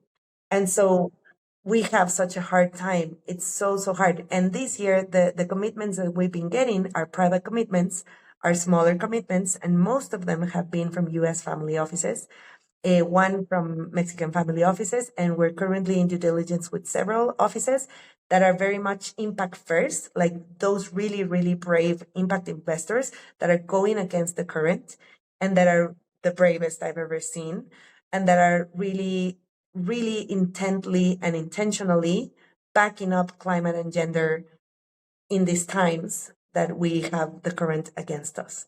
And so we're like almost to our first close, but it's taken us so long precisely because the first investors we had were institutional investors. So we don't have the freedom of starting to invest until we get to a threshold. And so that has been really hard because we launched since 2023. And we've been getting pipeline, and we've been getting and visiting field visits and all of that. And we still haven't been able to invest because of those thresholds. So you actually have nothing deployed at this point. Nothing deployed. We have connected more than $6 million within our networks of the ones that, as I was saying, like we were building the investor community and the entrepreneurs. So we have 6 million that have been deployed in that community, and in Larry's, the Latin American Regenerative Investment Summit, was more than 10 transactions since March. But all of that not within our assets under management, but rather as our connection, power, and advice. And so that is why Regenerative Ventures has been so hard. We might expand Regenerative Ventures from Mexico to Colombia, because that actually makes us a regional play. And there's a lot of appetite from investors in Europe that really would prefer a regional play than a single country. You've got commitment on is 6 million. Is that what you're saying? It used to be almost 12 million, but since Wednesday, we got 4 million away. So it's so hard, Scott. But your target is 20 to 30 million US. You've already referred to some of your LPs, but some are NGOs, but also family offices. This year has been mostly family offices. I'm impressed, because we've been with the institutionals for years. And so for us, it's the very first time that we're getting the private investors excited. The people that understand regeneration the most, the impact investors that really understand it, are mostly right now in Europe and US. I would say Netherlands is such an outlier, because Netherlands really has been moving so fast in regeneration. Belgium a little bit, Germany a little bit, and the US a lot. And so basically, but within the US, it's so vast that, it's really a small group that really understands regeneration. But I would say there's several factors for that. One is that during the Biden administration, there were a lot of grants and layers of finance deployed for the regenerative transition. And the second is an event called RFSI, the Regenerative Food System Investment Summit, that is now going on in the US, in Europe, and is now opening in Canada, and is now partnering with us for Larry's. I think that event has really put regenerative investments in the map and has worked towards its depth and, building up the market, ecosystem building, basically. So your target is the vulnerable agricultural sector in Mexico, which is mostly rural.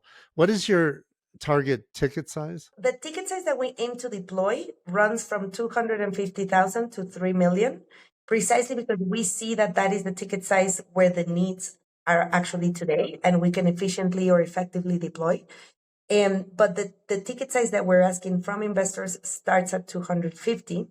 And basically, but institutional investors usually come with bigger ticket sizes. And so it is always a problem. The part of the sizes is always a problem. And so we're trying with several foundations to make a catalytic tranche possible, because that catalytic tranche, we already had it with USAID and was taken away. And we really see, even though we have all the proof in our pipeline that regenerative transition is profitable, there are billions of dollars against it. And there is a disincentivization against it. And so the climate farmers and the regenerative farmers are against so much climate vulnerability and so much of the incumbent industry that really, it's really hard for them to stay alive, And so we're getting really good feedback from the pipeline companies that work on the biological inputs. The biological input companies are doing amazing. They're certainly growing, and there's certainly an investment case there. But it's so much more than biological inputs. We need to think about the carbon developers and so much that is happening. For example, the transition within cacao. Chocolate, as you know, needs cacao, and cacao was originally from Latin America. But today, more than 60% of the production comes from Africa. And so the fact that in Africa, cacao is not native is making it much more vulnerable to climate in Africa. And it is being much more resilient in Latin America. But the massive production is done in Ghana and in many other African countries. And so if we tap into that opportunity, Latin America has such a huge opportunity in cacao. And cacao is really one of those outlier commodities that in the past couple of years have skyrocketing over, Nvidia's earnings, and so um, I think there's several opportunities, but really specifically cacao and regenerative cattle ranching. I think those two are markets that are going to drive the transition in Latin America.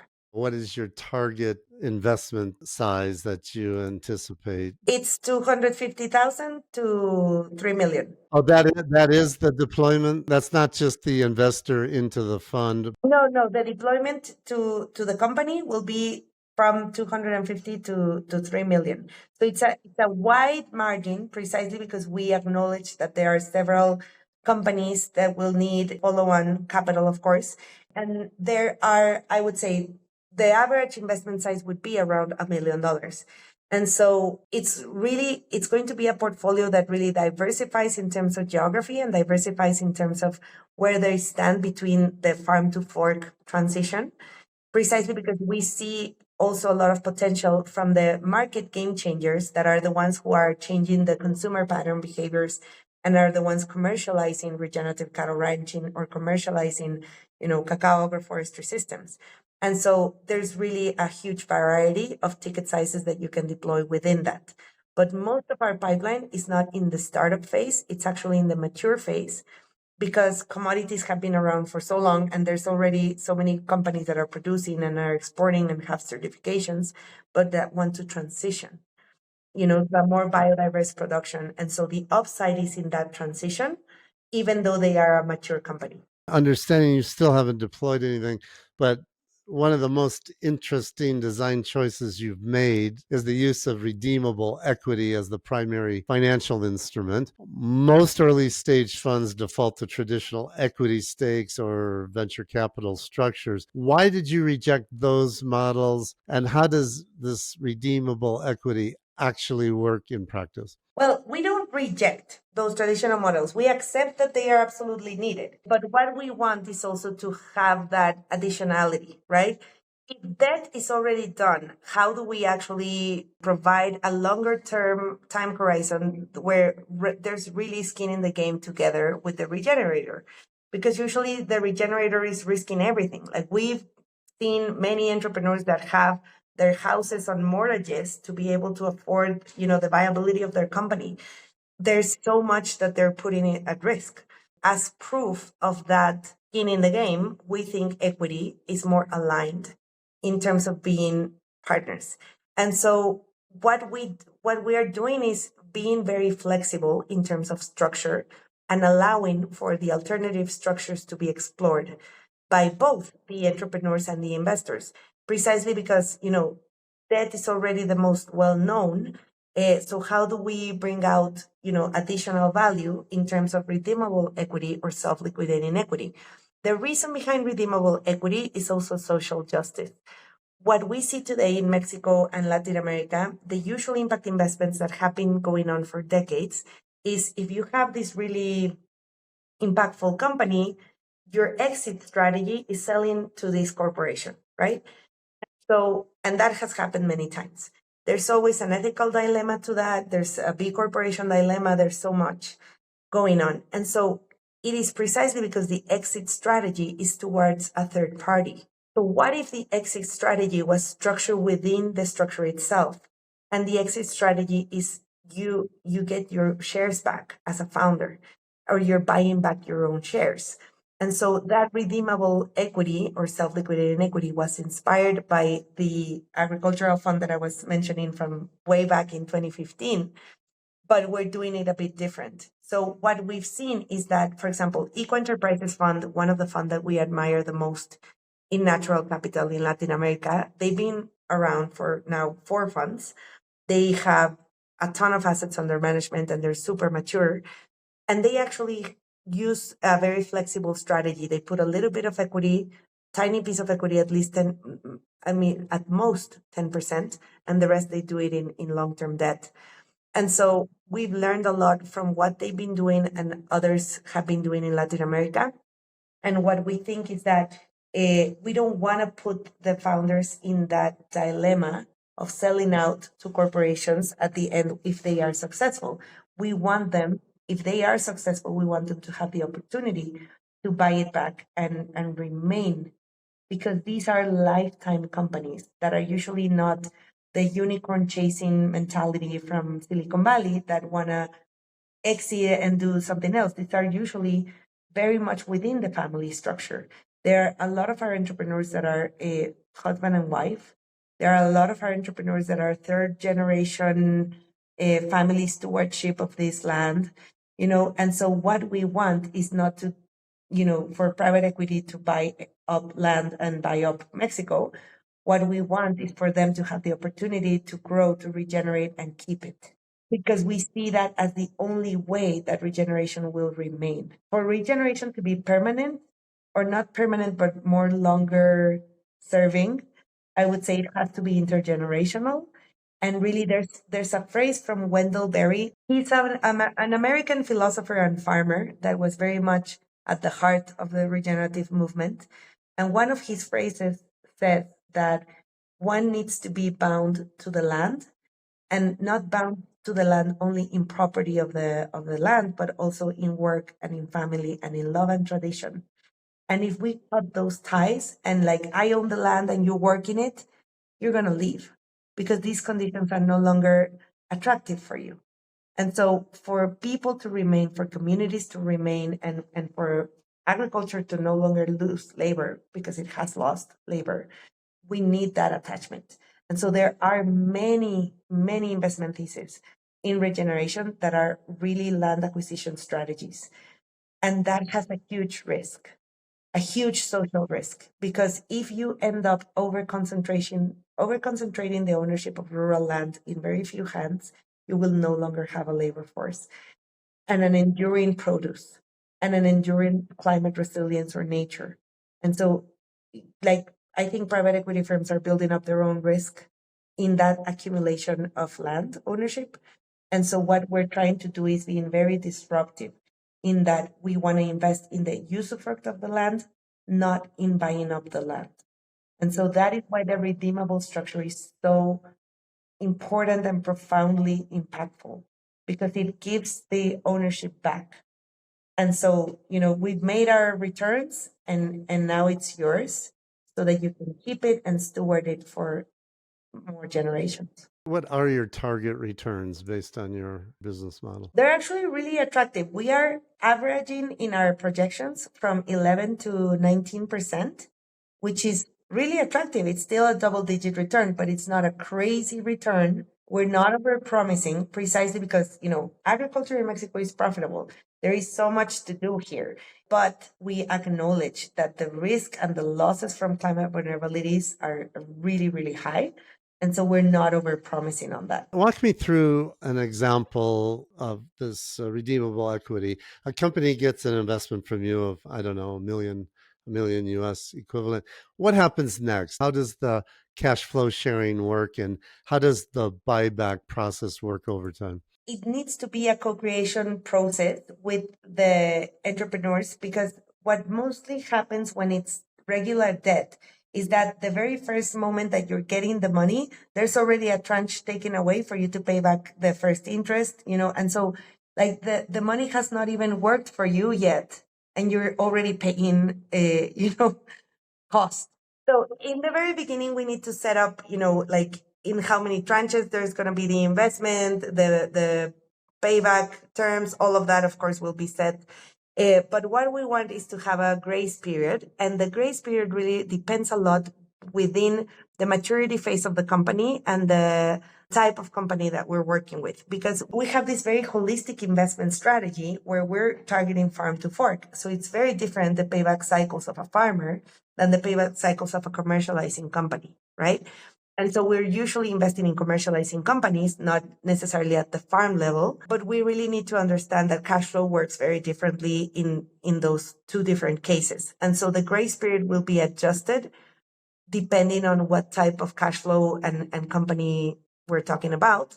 But usually will be a grace period of, let's say, a year, a couple of years, where they're only paying back a minimum amount of interest for them to remember that we're there and that they need to pay back, but really letting them, most of the principal will be at work, right? And producing and making the transition to regenerative management successful, and all of that. And so within the payback terms, there's a little bit of interest and principal that is paid back. But usually there's a hybrid situation between equity, preferred equity, redeemable equity, and just usual debt that we need to be, let's say, navigating within the negotiation. So we have the flexibility of all of those instruments, but we need to cater that towards the specific company and their cash flows and their understanding, because many of them are already against equity from the get-go, but many of them are really excited about redeemable equity. So we really need to work on a transaction in each case by case so that we agree on the payback cycles. There's also a flexibility that you need to work in because, when you set the terms 6 or 7 years in advance of the payback moment, there's going to be so much change within those timeframes that we really need to give a little bit of, I would say, leeway to adjust conditions in terms of how much we pay back, how we evaluate the company from the start to how we evaluate the company later. And so I think those terms and conditions will be very special and I would say tailored to each situation. What I can say is that I'm usually not the one structuring, and so I'm not the best to explain it. My partner, Stevie, she's the one that has been in blended finance for over 10 years and really knows her way to, term sheets and everything. And our principal, Alma, she comes from a background in BlackRock Mexico, in BlackRock UK, in Elevar Equity, and in Elevar Equity within impact investing, she structured over $300 million in equity. And it was usually straight equity and safes. And so basically that is the experience of the ones that will be behind, the structuring. And so I'm usually the one that connects the entrepreneurs and the investors. I'm mostly a speaker and like the part of the vision. And the ones doing the structuring are certainly Alma and Stevie, and they are way better at explaining the terms and conditions than me. But the concept is the structure will be adapted to each individual transactions, companies, needs and actual business flows, cash flows. We did have like certain allocations or percentages of allocation for the redeemable equity, the straight equity, and the debt. But we have come to learn from the pipeline cases that we will have to be much more flexible and adaptable in reality. And we don't have any, I would say, constraints from our investors. Everyone wants to give us debt from the get-go. Like I would say the easiest path that we could have followed is debt from our investors, and to, that's the usual. But we really wanted to, I guess, get into the weeds of exploring what works best.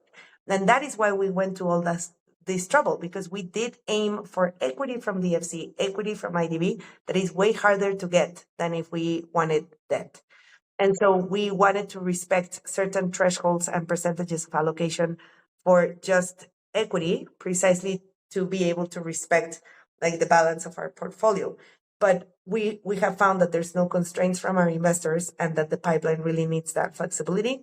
And we want to respect that flexibility. But the concept is once the terms are put in place at the end of the predefined period, the business that you're putting equity into will repurchase their equity. They'll be the owners at the end. There's not going to be a IPO or a trade sale or anything like that. That would be up to the decision of the founders, because we want to be a minority stakeholder. So we have a cap at 41%.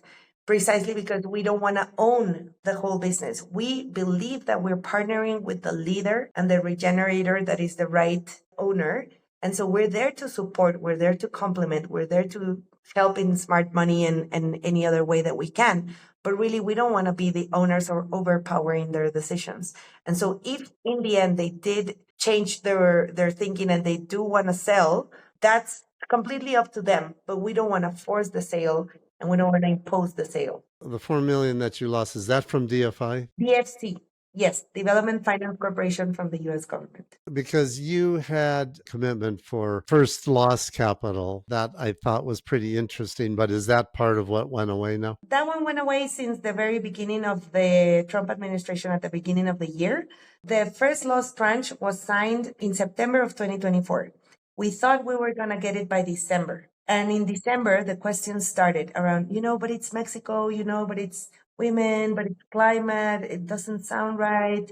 And so even though it was signed and even though it was committed under the Biden administration, and we thought it was safe in terms of timeline, but it wasn't. And so the first loss tranche was taken away at the beginning of the year. The DFC commitment was taken this week, which is the end of the year, basically. And you don't have anyone to replace the first loss tranche. We are in due diligence right now with 3 foundations that could be even a bigger tranche of precisely of that catalytic capital.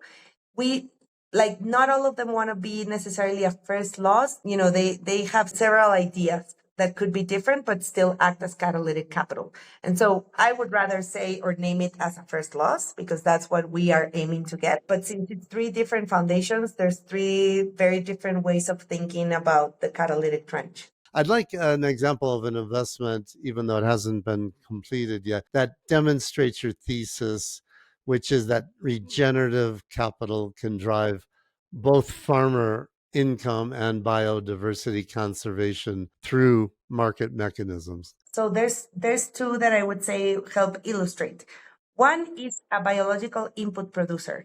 And so it's a women-led company. She's a scientist. She's been really well recognized. We've known her since 10 years now. We've seen her entrepreneur journey. She's now selling over $150,000 per month. So more than, I think this year she'll make more than 3 million in sales. So she's really, really growing. And I think she has been such an outlier because there's so many biological input companies, so many, this is flourishing. It's a market that is booming. And you have the biological inputs that use bacteria, the ones that use fungi, the ones that use microalgae. There's so much. And so what I think is very successful from them is, number one, they have this norm about there are no universal solution, only contextual ones. And so what they really come and learn and diagnose the ecosystem that they're working in first before, putting any inputs. And so really they have a lot of expertise that come as a service, and then they have their products, but also their products are super, super, super cheap compared to any other products that you can imagine. And they have been really successful, not just at the direct producer sales level, but rather now the corporations that really want to transition to regenerative agriculture, like the really big corporations in Mexico, the really big beer producers, the bread producers, so many that have that commitment and haven't really done it. They are being hired by those corporations and they are being very successful because there's already the story or history of the past couple of years of pilot projects from a lot of corporations in Mexico that have been talking about regenerative transition, but really doing really tiny projects. And a lot of those tiny projects were failing because they weren't advised by the right, let's say, transition regenerator. And so this company has been so successful that many of those pilot projects that failed were rescued by them. And so now those pilot projects became successful thanks to their inputs and their accompaniment because they have been really advised through them. And so in terms of sales, we really see them that they're growing so fast and so much. Their new production place is definitely much more regenerative than where they were producing before. We are all in the B Corporation movement in Mexico, so we really get to see each other a lot. And so there's several biological input companies in Mexico that are B Corporations, but I would say this one for us is one of our favorites, and we have been able to successfully connect them to both new clients for them, new corporate clients for them, as well as investors. And the other one that is very different is a commercializer of regenerative cattle ranching. And so cattle ranching in Mexico, I know many people don't know this, but Mexico is a powerhouse of regenerative cattle ranching. It is one of the most potent cases of the spread of regenerative cattle ranches in the world. And the reason for this is because most cow farming in Mexico really is grass fed and really is a cow that is free on the land. The problem is the end part. When the farmer sells the cow and it has been, free range and all of that, then they go into a stable and they are fed with grains and they are finished off in a very unsustainable way. And so basically, there has been a movement of regenerative ranching in Mexico that is called MRR, which translates to regenerative management of ranches. And so that movement has been growing so much, not because of the ecological integrity of the ranchers, but rather because they're going bankrupt in the unsustainable way. And so when they go bankrupt, it's usually because of the droughts and all the climate vulnerabilities that the usual mismanagement of land brings. And so now that they are regenerating and they are seeing the power of that and they are increasing their incomes and everything, now there's this commercializer company that now has connected 11 different Mexican states of regenerative ranchers that have been, the examples of regenerative ranching, the ones that are the best. And he has figured out the way to do the ending part without the unsustainable grain feeding CAFO, the confined animal feeding operations. What I always say is there's a huge flaw in climate narrative today. Two flaws. One is we're calling carbon like a villain, right? We're putting carbon as an enemy. When we say decarbonize, we're actually saying to get rid of carbon. And that is very scientifically inaccurate because carbon is a molecule of life and we are carbon life forms. And so I'm very concerned that we're using the wrong terms. It is a very different term to say balancing the carbon cycle than saying decarbonization. It is absolutely scientifically wrong to say decarbonization. And so the other flaw in the narrative is that we're putting cows as the enemy as well. Cows are usually the bad guys. They're the villains of the story. And it is a very different thinking from systems thinking and holistic thinking about it's not the cow, it's the how. And as you are based in Switzerland, you have seen, if there's pure water in this world, it's Switzerland, and there's cows everywhere. So it is not the cows. It is absolutely the how. There's so many people that, no, but the methane emissions and the blah, blah, blah, blah, they are not understanding that there's, biological methane emissions that have already been happening. They have their own cycle. I think there's such a lack of knowledge of the convergences of cycles, the carbon cycle with the water cycle, with the methane cycle. And precisely methane gets way worse when you feed cattle grain. But it's very different when the ruminant stomach are absolutely used to grass. And when it's 100% grass fed, it is a very different methane output. And so basically, this commercial company is connecting all of those great cattle ranchers doing the end part, which is, yes, the packaging and the processing of the meat. And so now it's in the supermarkets. And so now in Mexico City, you go to Walmart and you get this regenerative meat. And it's amazing because that had never happened in our lifetimes. Now we can get as consumers, it is finally regeneration is available. And it's not only available, it is actually affordable. And so for me, that is, wow, that is how we transform food systems. Because if regeneration becomes only available for the elite, it will never change the world. It needs to be democratized, it needs to be available, it needs to be massive. Because that is the way you disrupt an industry.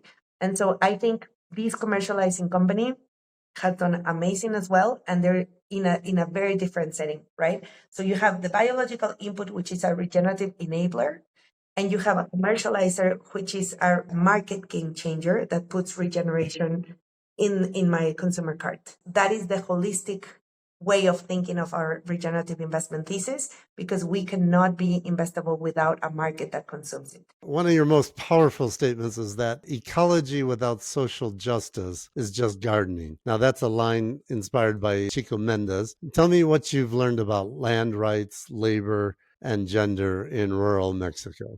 Within sustainable development, there's a matrix of how much you're concerned socially and how much you're concerned environmentally. And so I think they are indivisible, and we must acknowledge both at the same time.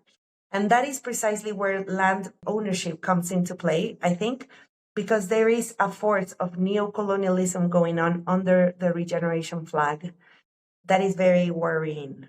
Because if I come up and buy the land so that I can manage it regeneratively, but I get rid of the people who own it, I'm putting at risk the fact that there won't be future labor for that land, but I'm also making more accumulation of land in very few hands. And so in Mexico, we had the Mexican Revolution at the beginning of the 1900s, precisely because there was this huge mismatch of the ownership of land and the population. That distribution of land was massive in Mexico, and that really brought us into a very different paradigm than the US and the rest of the world, because most rural land in Mexico is communally owned by ejidos. And so it is a very different entity. And so that is why our investment thesis cannot have a land acquisition behind it. And so I think land acquisition is really, really dangerous in Latin America, because it's, again, a way of neocolonization, and it's taking the land away from the people who are stewarding the nature. And so it is very hard for farmers to maintain their produce when they need to finance a mortgage on their land, because farmers are the ones paying, a debt for the land, a debt for the equipment, a debt for the inputs. So if we put all that debt together, no farmer will be sustainable.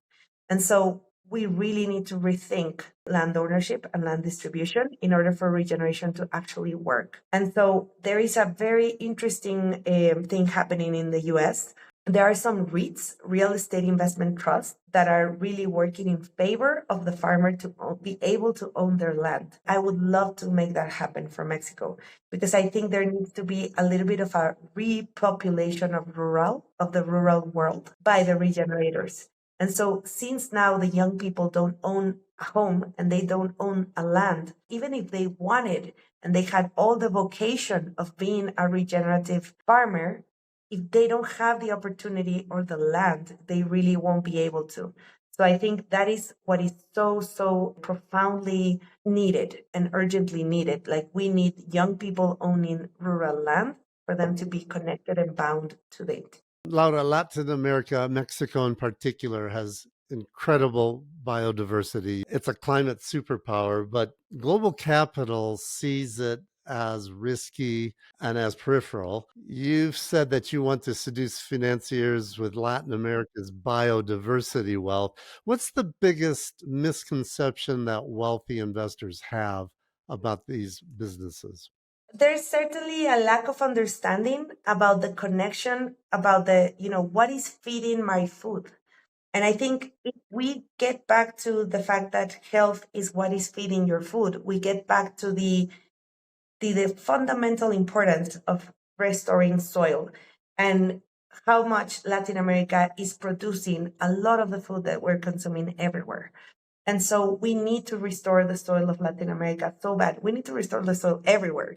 But really, it is really, really important that Latin America restores the soil, because Latin America is a biodiversity powerhouse, which is the insurance of the world, or at least for humanity.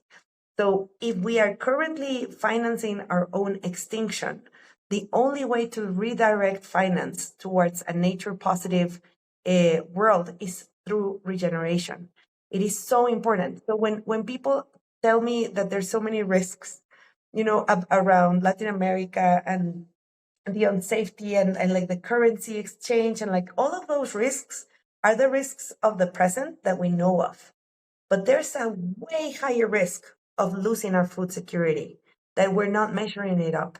And so when I put together all those risks, the climate vulnerability, the insecurity, the blah, blah, blah, the currency, whatever, but we might lose our life, and our lifeline, which is food, and the joy of food, because it's not just some empty calorie, mass that you're putting into your body. It's the joy of food that is brought by Latin America. It's the coffee, it's the chocolate, it's the spices, it's the actual transcendent reason for why humanity is alive and communes together in family and friends. It's through food. And so it is that which we will probably lose if we don't regenerate. And so that is when I contrast the risks and I say, no, what is riskiest is not investing in agriculture. What is riskiest is not investing in this transition today. Because what we really need urgently is to restore those systems that feed us and that will be feeding us intergenerationally. And they need to be with some ecosystem integrity so that they are able to be permanent.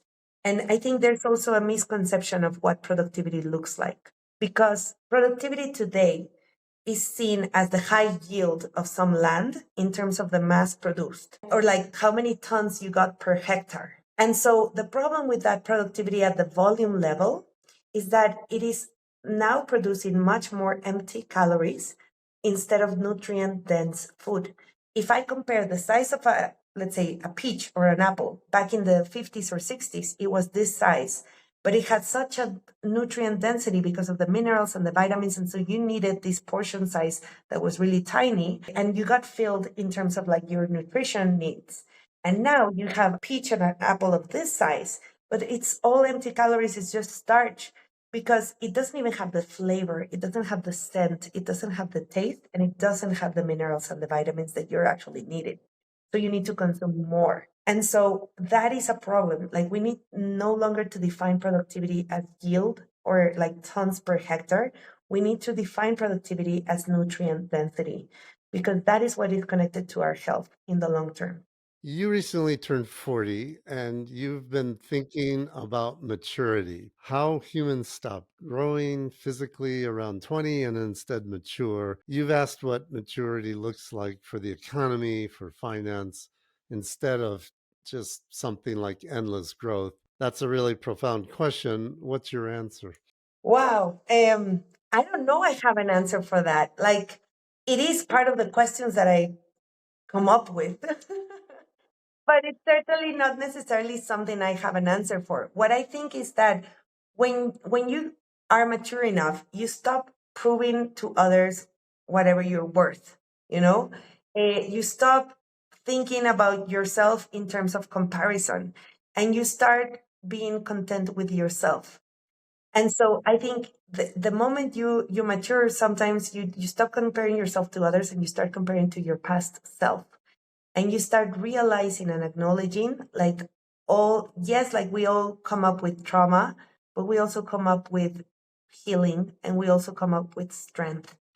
And so I think coming out of the victim mentality of the trauma and the past wounds and la da da, and coming into the power of the strength that all of that has given you is part of maturity. And so I think we do need to mature out of GDP as a measurement, GDP as a goal, and even SDGs as a goal. You know, we really need to unite our goals into much more integral goals. Like, if I had the goal of having drinkable rivers, a drinkable river would be the outcome of so many actions in an orchestration and manifestation of humans living in a sustainable way. And so I think those kind of goals of having drinkable rivers, I think, unite so many of the other dramas that seem to be disparate and different, and that are actually all absolutely connected. And so I think maturity looks like a unification and an acknowledgement that we are not separate from nature, that feminine and masculine are not separate, that, you know, that we actually need to reconcile. And so I think maturity looks like a reconciliation that acknowledges the wounds because they are there and we need to acknowledge, but also learns from the causes and works together to heal them. And so it's profoundly internal work that we need to start from. Laura, I've got a few rapid fire questions for you before we wrap up. Don't overthink these. Just getting whatever comes to your mind, or if nothing does, you can take a pass. That's okay too. But if you had to name the single most important structural barrier to regenerative and nature-based investing in Latin America, what would it be? We're valuing infrastructure and technology so much more, even though it's generic.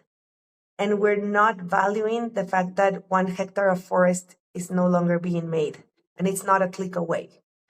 And so I think the misconception of what we value and how we value in actual valuations, the CTO is earning this much, the farmer is earning way less, right? So those kind of valuations of labor, those kind of valuations of infrastructure, those kind of valuations, like we need to value nature as our health infrastructure, and it has to be alive, right? It can't be cut down. And so I think we really need to relearn value. And I think right now, the other misconception is that we're making the farmers responsible for the transition, where the transition and the responsibility needs to share the risk with the farmer. And that responsibility is so much more in the corporations that are the ones tying the strings upwards. And so there needs to be much more core responsibility from the corporations, the big buyers, and from the banks. And they need to pay for the transition. What do you know now about impact investing that you wish you would have known in 2014 when you founded SVX Mexico? What do I know now that I didn't know? Oh, that there was going to be so many fake impactors. Okay. You don't have to name names, but can you describe an investment that you were maybe you advised on or were involved in that you were convinced of at the time you invested that it ticked your regenerative social justice impact boxes, but in the end it didn't work out at all? And what was the lesson learned from that experience? To keep it anonymous, I'm trying not to mention like all the details. International Foundation that works in Mexico, they were working with the women smallholder farmers that were mostly left by their husbands because the husbands had gone to work in the US, and they were the recipients of the what we call remesas, which is the basically the dollars that they sent, right? The husband sent to the, and so they are left alone. And so in very remote rural areas, and they are taking care of children. So the way they can be productive is very relative, because they are taking care of children. It was a program to give them chickens so that they can be smallholder farmer, poultry farmers locally, and they can create like a local market for eggs and be self-sufficient for eggs. And so that created, let's say, a local livelihood for the women. And we were supposed to find out a way to finance a micro loan for the poultry farmers to get going, right? And so we started designing and being very creative and like getting down to with them, like to see what was the actual cost of the chickens and the vaccines and the feed and like all the conditions that they needed for them to be productive and everything. And so we got really creative, and we created a model for the money to be used in the most effective way possible. And really, we had the best intent for the women. Turns out that when we finally came up with the finance structure and we had already visited the ladies and everything had happened, we didn't know where the donation was coming from. We knew that the organization that was doing the work in Mexico, but we didn't know who was the donor behind it. We realized that when we presented the structure, it was a little bit complicated to explain. And so they needed us to explain it. So they finally, after months of work, they put us together with the donor. And we found out that the donor was actually the target of those gifts of the chickens was for them to kill off the local chickens' breedings, so that the ladies or the smallholder farmers would be a new client for this corporation that was selling the animal feed and the animal genetics and the vaccines and everything. So now they would be, I would say, perpetually tied to that corporation because they had killed off the rest of the other types of chickens or species, I would say the local species. And so imagine having a Swiss bred chicken in Mexican rural areas where it's tropical, right? It's not going to match. So you're going to require so much feed and so much vaccines, and so many chickens got sick and died. And it was like such a big trouble because they weren't using a locally native chicken, and they were like getting rid of the other species of chickens. And so we were so disheartened. We had been so motivated on behalf of the chicken farmers. We supposed that there was a women empowerment project, and it wasn't a donation at all. It was the building of a market. It was the building of customers for their corporation that is already large enough. And it's like, it was so tremendous, such a tremendous blow for us. And so we basically stopped working in that project and we referred them to another person that could handle the project for them. And fortunately, this donation was kept by the implementing organization. And fortunately, this money is still going around to build poultry systems within the local species. And they got rid of the corporate donor. But it was so disheartening, Scott, like discovering reality, you know, of like you're working on behalf of them.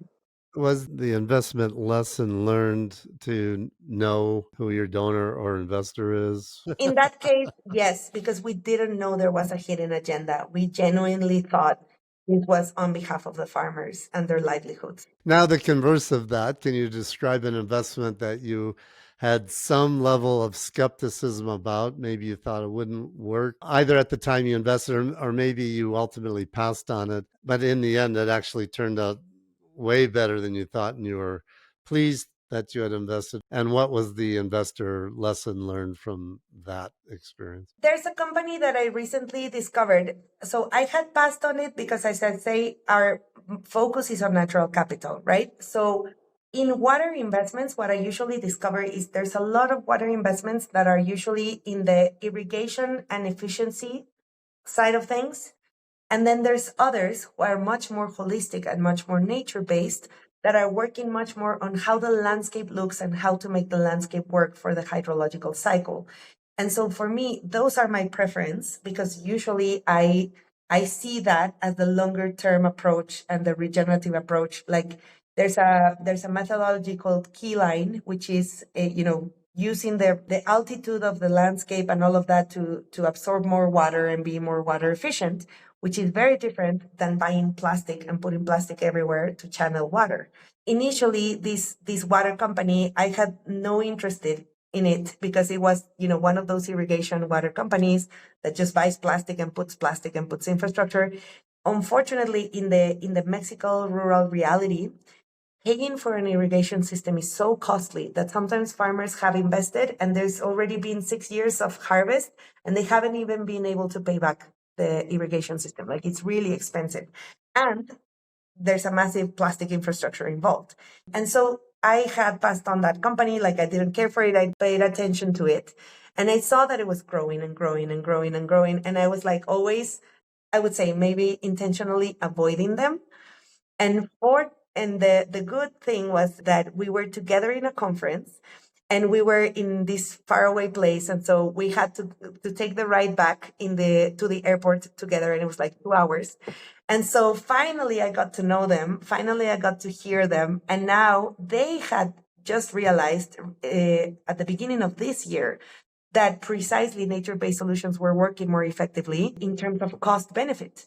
And so they were really moving into nature-based solutions and complementing a little bit with their infrastructure and irrigation systems. And so they really have hired now the talent that knows nature-based solutions, that knows the water cycle, the reconnections, all of that. And I was like pleasantly surprised because I think I had maybe not rejected them, but really never paid attention to them because I just classified them as, more plastic for rural Mexico that I didn't want. So like I had thought of them as undesirable for our investment thesis. And I was pleasantly surprised that they are doing those realizations themselves. Could you have seen something different earlier? Did you learn from that and you would maybe do something different now? I would say there's always the potential of change in everyone that you see. And especially when companies are so young and starting, they're going to be naive and they're going to try whatever and what is most successful and trendy in the market. And so not necessarily a company that starts that way will stay that way. Maybe they will be able to learn. Maybe they will be flexible enough and open-minded enough to see what is the flaw in their solution and not be married to their solution, but to the actual impact and really change their ways. And so I think it's the acknowledgement of knowing that many entrepreneurs start in a very young age and follow the trends. And I think many of them grow into much more mature versions of themselves where they acknowledge different solutions and they incorporate that and integrate that because they accept reality, and reality is really feeding their their flexibility. If someone wants to get into the regenerative investing space in Latin America, whether as a GP, LP advisor, or entrepreneur, but probably someone younger who wants to grow up in it, where or how would you advise them to start or cut their teeth? Wow. Well, there's so much to read and learn and see, and I would say Brazil is definitely like such a massive market that I think it's a continent by itself because it is such an outlier in so many ways. The regulation is different. The scale is so different, and so I would say if they really want to learn about Latin America, they should learn both, not only just Brazil or starting with Brazil, but rather like the Spanish speaking Latin America and the Brazilian part, because the Brazilian part is really important and it's absolutely key, but it's not the only thing. There's so much more going. And so I would certainly see different opportunities. One is, of course, everyone should be invited and is invited to the Latin American Regenerative Investment Summit, where we actually make it an opportunity for mutual learning and for, enrichment of so many types of knowledge to be let's say in an intersection point, right, in a meeting place. And so that event, I think, will totally help you and totally show you what is out there. But the other thing is also getting to see the map of regenerativo.org. We have a course in Spanish that is called Regenera Academy. It's online and you can check it out. There's one regenerative finance leader in southeastern Mexico. She's called Mariel Curi. She just came out with her online course this week, actually. And there's so much going on. But there was a mapping back in 2020 by the Mustard Seed Trust that is a PDF, and it's free and it's online. And basically, it's a mapping of regeneration in Latin America. And since it was done in 2020, I think it was in a very nascent moment where regeneration was just starting. So I guess that mapping really has a really good mapping of who was who back then and who were the initial regenerators before it was as trendy as it is today.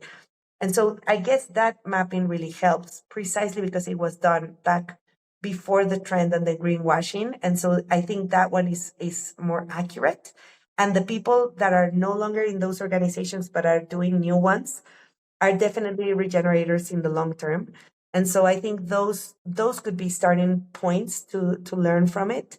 But most importantly, out of all of that is your open heart, your open mind, and your open will to unlearn and relearn and open up to indigenous wisdom and to the resistance of the industrial movement that will always be there and has always been there. So it is not a new trend. It was not started in the US. It was definitely has always been present in Latin America. We're just finding our way back to it. Laura, this has been fascinating for me. You got an amazing story, your journey from private banking to being a force behind building Mexico's regenerative finance ecosystem. I think you're reshaping how capital works in Latin America. It's impressive. Thanks for taking the time to do a deep dive with me today. And before we wrap up, why don't you tell everyone where they can learn more about SVX Mexico and Regenerative Ventures and how they can connect with the work that you're doing? We have, of course, our website, svx.mx. But there's also the new launch of the new website of Regenerative Ventures. So now Regenerative Ventures used to be within SVX, and now it's regenerateventures.com. We're going to launch it in social media. We use LinkedIn a lot. I use LinkedIn a lot to do updates and sharing. We also use Instagram. And please go to Larry's Latin American Regenerative Investment Summit. We need all of you, and we need all of us, and we need to make agriculture great again. And what's the best way for people who want to reach out to you to get in contact with you? I prioritize email a lot. lauraom@svx.mx. Laura, thanks so much for this. I really appreciate it. Muchas gracias, Scott. It was a pleasure to meet you and to speak with you and your audience. Thank you so much. Thanks, Laura. Goodbye, everybody. You've been listening to SRI 360. If you enjoyed it, please hit the like button and subscribe to get future episodes. You can find an archive of all previous podcast interviews and more articles and information on SRI, ESG, impact investing, sustainable investing, and socially responsible investing at our website, sri360.com. If you'd like to read more lessons learned from world-class SRI investors, get a copy of Scott Arnell's book, Sustainable and Responsible Investing 360. It's a must-read for anyone wanting to know more about investing for positive social, environmental, and ethical impact, all with market financial returns. These are the stories and tactics of those leading the way as sustainable and responsible investing goes mainstream. Sustainable and Responsible Investing 360 is now available in hardcover, ebook, and audiobook format wherever books are sold.